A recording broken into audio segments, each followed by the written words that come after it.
Charlie Apicella, ladies and gentlemen. Welcome back. Mornings with Mike here on 830 WEEU in Reading. We're getting ready for the 8th annual Reading Blues Fest. And Charlie Apicella, nice enough to join us here live in the sound room. Thanks for coming on down. Thank you very much. To hang out with us. I know you're from New York, so we appreciate the drive down. And, you know, like you said, anything for this guy over here, John Ernesto. Anything for John. He's the best. Absolutely. So have you played at the Reading Blues Fest before? I played at the Jazz Festival. Okay. So yes. You've been down to Berks County before. I have. You're familiar with the area and their love of music, like blues, like Absolutely. jazz. Yeah. Is that when you play in front of an audience that is appreciative of what you guys do? Does that add a different level than just playing in a bar somewhere, where you're kind of just background music? I'm very selective of my audience. You know, I like to. In New York, it's as a jazz musician in New York, you kind of get a limited audience of demographic of people. I try to really branch out from that, and that's really why I've started to connect more with my folk and blues roots, because I'm able to travel more, I'm able to cross-pollinate. In November alone, this band, Ma Rainey's Living Tradition of the Blues, is playing at the Brooklyn Folk Festival and here at the Blues Festival.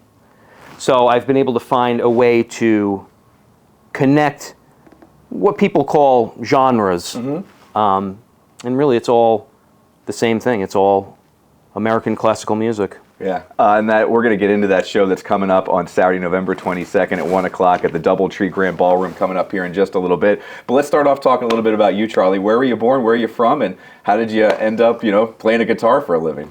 I was born in upstate New York. I live in Bensonhurst now. I've been in New York City for 15 years. So really my entire professional career as a musician. And I didn't start playing guitar until I was really at the very end of high school.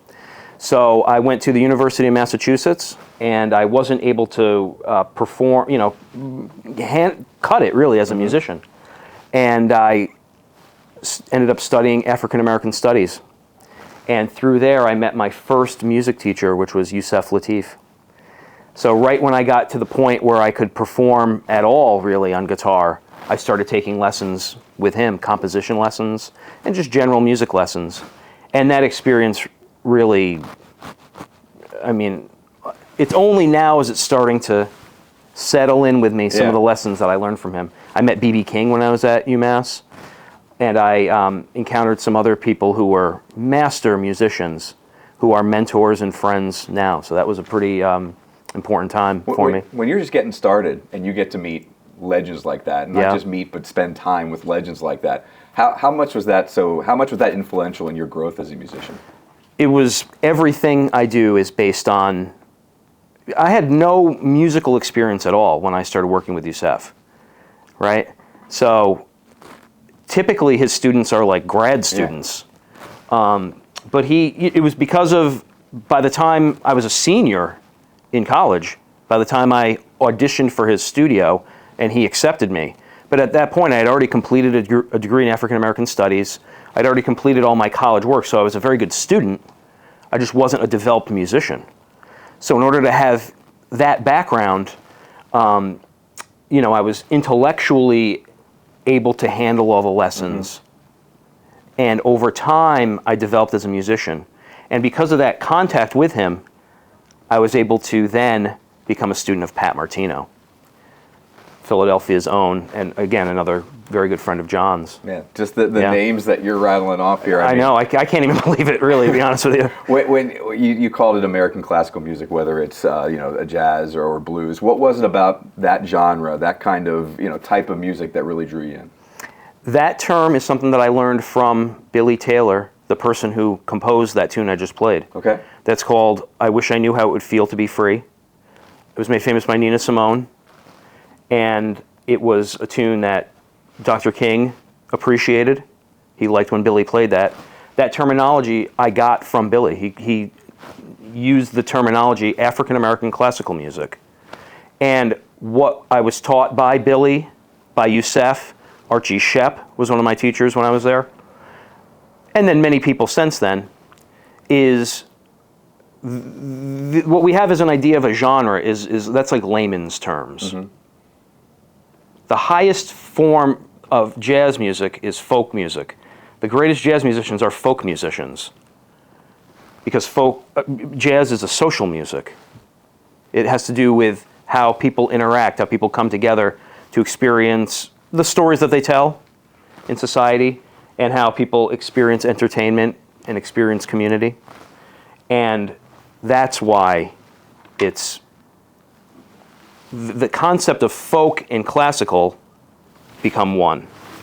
You mentioned that song that you led in with there, I Wish I Knew How It Would Feel to Be Free, for the show that, again, is coming up on Saturday, November 22nd at 1 o'clock at the Doubletree Grand Ballroom. Ma Rainey's Living Tradition of the Blues. That's the grand finale of that show. So before we get to that, why don't you take us through, because this is a unique experience for a music fan to kind of take in.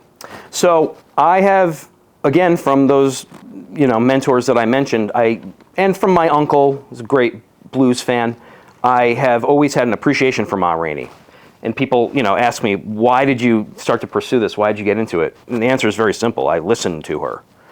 And upon listening to her, it's impossible to ignore, what it is I'm learning through listening. The lineage. BB was a huge fan of Ma Rainey. He supported the creation of the Ma Rainey House Museum in Georgia, which I am collaborating with.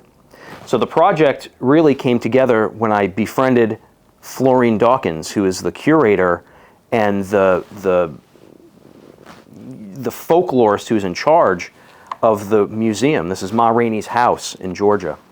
And earlier in the month of November, we're inviting her up. My local affiliate is called the North Jersey Blues Society, and our president, Christy Benvenuti, has been instrumental in helping us to get grants, get organized in order to honor Florine Dawkins. We're going to give her a Lifetime Achievement Award. Oh, that's fantastic. We're going to do a panel at the Brooklyn Folk Festival, and then when we come here, we're going to do a big concert. And the concert, the band features Avery Sharp and Steve Johns. So the three of us are the trio, are kind of the engine that drives it. And we have two vocalists. We have Baritha Reddy and a very special guest named Madam Pat Tandy. So we need, Ma Rainey's work is so vast that you need not just one person. Not just one. Can handle the vocal part of it. Now, you are the founder and the director of this show, so you've created this thing from the ground up. I did, yeah. What can you tell us about the impetus for that and just that experience of creating a show like this that's so unique? When I listened to Ma Rainey, what came to my mind is this term, I can't get it out of my head. It's called, to me, it's Ma Rainey, Great American Composer. So when you listen to Ma Rainey and you sit down and you write down, and in jazz we learn how to transcribe, which is when you listen to a recording, you learn it, and then you write it down, usually in an arrangement for other people to play with you, right? And in doing that, I started to realize that Ma Rainey did not improvise. So oftentimes when people play roots music or early jazz and early blues, they sort of do a caricature of kind of like a Delta E, Ma Rainey, Bessie Smithy, Billie Holiday, and it's mumbo jumbo, mishmash, right? I realized that Ma Rainey, if she sings a blues 6 choruses, she sings the same melody every time. This occurred to me. She had written this. Mm-hmm. Her accompanists, Thomas Dorsey, Tampa Red, would play these melodies along with her while she sang. This wasn't, she didn't, as Yusef Lateef's wife Aisha said to me, people want to think that she just kind of wandered out of the woods barefoot and just was amazing. Yeah. Like this is for smart people. This took a lot of work. She was the great American composer. And that's really what my North Star has been with this. So I write the music down. So for example, one of the tunes, so I apply it in the way that I would do anything, like if I'm going to play a Frank Sinatra tune, if I'm going to play Fly Me to the Moon, I make the melody kind of the way that Frank Sinatra would sing it, and I add the chords under it. Okay. And I applied that same principle to Ma Rainey. So she has this one tune that I really like. It's called Booze and Blues, right? So it's...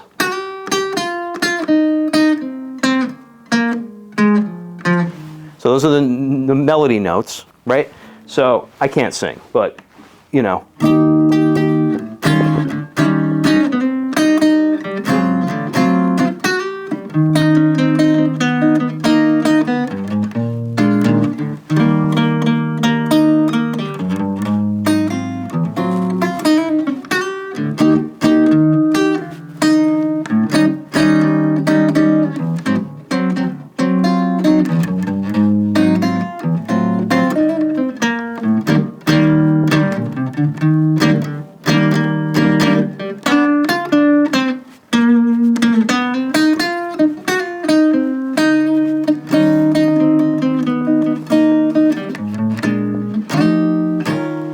That was fantastic. So this show, this kind of takes us through her entire life, kind of. I mean, we know where it ends, but where does it start?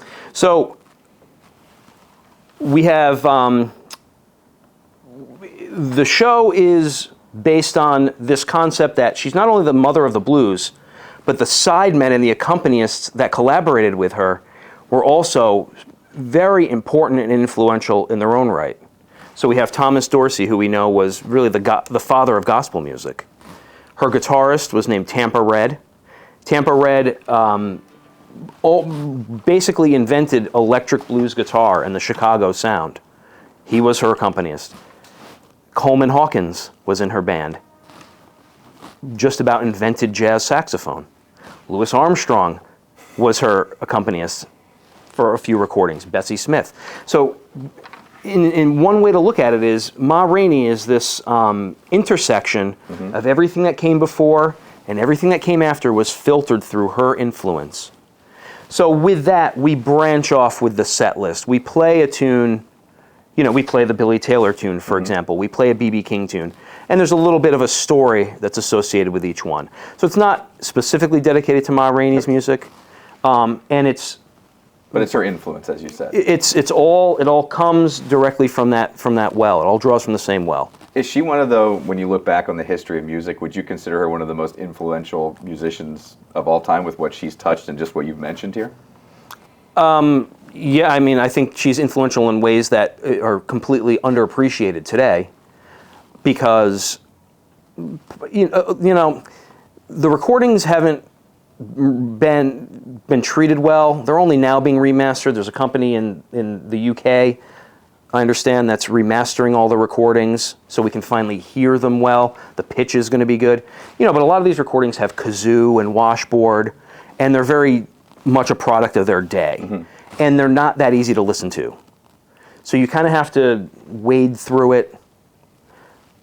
But what I noticed was I kind of turn it, if you turn it down low, you kind of walk away from the speakers a little bit, you hear these melodies that are coming out, and it's the same melody you hear from the minute she sang it up until all the music today. So in that sense, she is very influential. Whether people are conscious of it and deliberately try to go to the source and deal with it the way I am, I don't know, but it has permeated. As far as putting this show together, you mentioned all the great artists that are going to be on the stage with you that night. How much fun did you have kind of getting together this group? Well, any opportunity to play with Avery Sharp is a big deal for me. So he's always been a legendary person in my world, and the fact that we are this closely collaborating on this is great. Same with Steve Johns.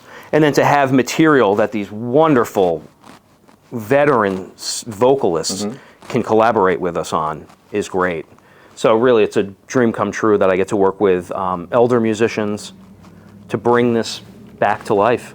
So with this show, obviously, like you said, going to be a lot of music, going to be a lot of stories that are entwined with that music. Is there a story that's going to be in this show that is one of your favorites we kind of share as a sneak peek? Well, the anecdote that Avery Sharp has from his time with Billy Taylor, and we do a lot of education. As you can see here, Blues Alive is our education program. So this past year, we got a grant, and some people invited us to give education programs around Martin Luther King Day, and hearing him talk about his experience with that, the day King was assassinated, his work with Billy Taylor. So that's always a highlight. We try to keep the talking to a minimum and just I want everybody to understand the idea of Ma Rainey as the great American composer. And then from there, we just kind of invite them in. And, the trio is, it's a real sort of, the way I kind of look at it is almost like if, it's like a hard bop, like Art Blakey sort of style trio. Myself, Wes Montgomery or Grant Green, hard bop, Avery Sharp and Steve Johns. And then we're supporting these vocalists and doing, my arrangements of these transcriptions. I play tenor banjo, which is period, appropriate for that time. And as far as the music, sounds like you kind of let the music tell the stories. The singers are very good at that. Yeah. Beretha Reddy and Pat Tandy, they're absolutely. And as far as the sound, can you give folks a sneak peek at some of the stuff they're going to get to hear? Obviously, Sure. without the vocals, but with this great electric guitar that we have. So here's another one. So this guitar, this is my what do you call it? I don't know. My holy grail, I guess. I never thought I'd have one of these. This is a 1958. This is called a Guild Freshman, and the name of this guitar is Baby Sissy. Did it come named, or did you name it? No, I named it. Were there any other names in the running? No, the names come to me, and I just, whatever first comes to me, I go with. So every one of your instruments, are they all named? Yeah. Yeah. Is that And the amps. Is that a blues thing? Well, I learned it from BB. So, I was just featured in Vintage Guitar Magazine. They interviewed me about my time with BB King. What I realized with BB was that BB King did not accompany himself on guitar. BB King led the band as a duo with a singer named Lucille. Everybody knows his guitar was named Lucille. Mm-hmm.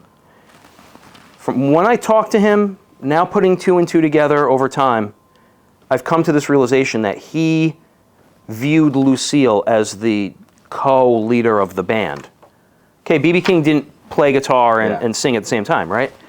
So when BB King would play like an instrumental on guitar, it would be like when Ma Rainey would do a dance number instead of singing. Ma Rainey's shows, she wasn't like a jazz singer like Billie Holiday, where you imagine like the spotlight coming down and she's standing in the round part of the piano, and you know what I mean? Ma Rainey's shows were like a spectacle. There were dancers and comedians, and it was like very vaudevillian. Yes, it was. Yeah, and they were like, they would bring a tent with them and stuff. So that's kind of the ethos that BB King also came out of. So when BB King plays an instrumental tune, it's almost like Ma Rainey stopped singing and instead was doing a dance number. Will you be doing any dancing, Charlie? None that you can see. I try to keep it under wraps. So how about we play a little music here? Yeah. So what I did with that one was went to bed last night. I can't sing. Oh man, it's embarrassing. I can make you feel better, and I can sing. So.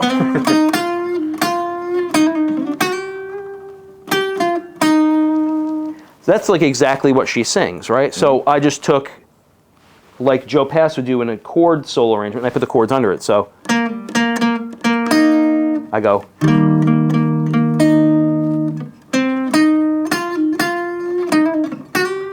I go. Right? So really everything that I took and transcribed and wrote down, I can play on guitar. Right? And then I present it to the other musicians I'm working with. So I can do another one now. This one's called Hear Me Talking to You. So it's like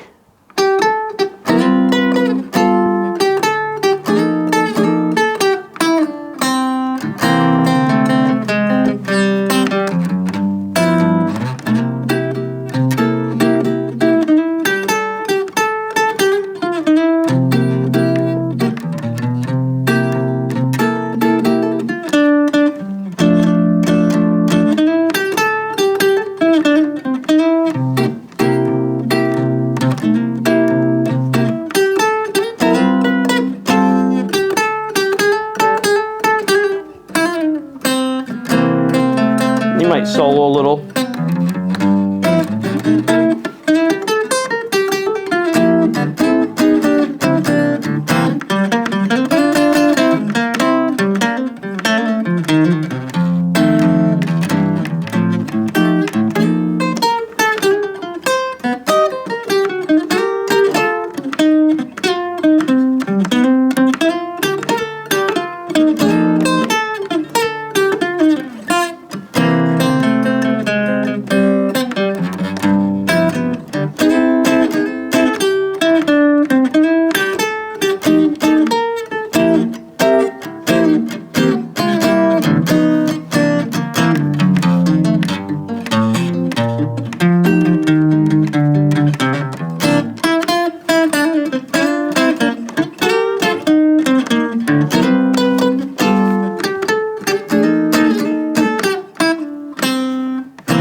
hear that and more Saturday, November 22nd at 1 o'clock at the Doubletree Grand Ballroom.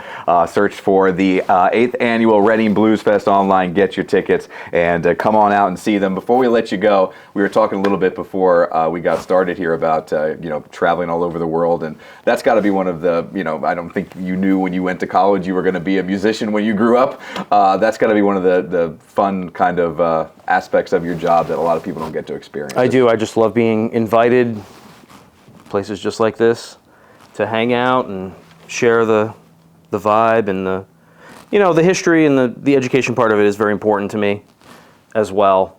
And my work with the Blues Foundation and with North Jersey Blues Society, I've been really able to stitch all these things together and kind of create my own tent show around my thing, just like she did. And if people want to get some more information on your educational aspect, how can they find that stuff? BluesAliveNYC.com. BluesAliveNYC.com. One of the places you told us that you did get to go was Italy. Yeah. And you have family over there. I do. And could you tell the story? Because your family has a winery. Yeah, could you tell the story? Because that's a great story. So Apicella Winery is in Tremonti, which is on the Amalfi Coast.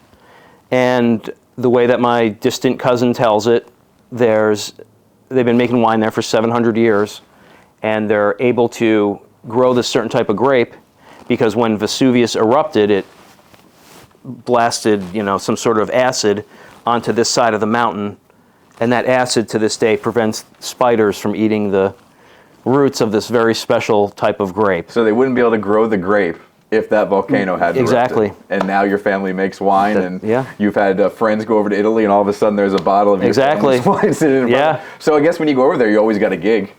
I do. Yeah, right, exactly. Right. And you know what you're going to be drinking. Charlie, thank you so much for your time. Folks, get your tickets, get on out, and take advantage of all the great shows that the Reading Blues Fest has to offer. It runs November 19th through the 23rd, and you can see Charlie and Ma Rainey's Living Tradition of the Blues on Saturday the 22nd at 1 o'clock.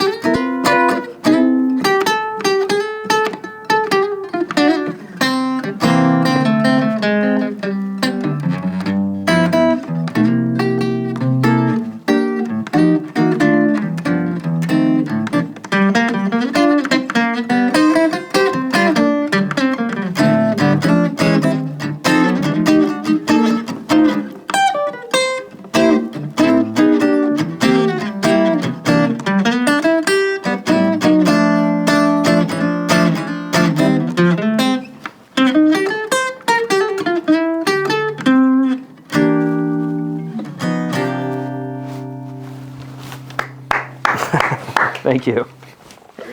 Good stuff. Thank you.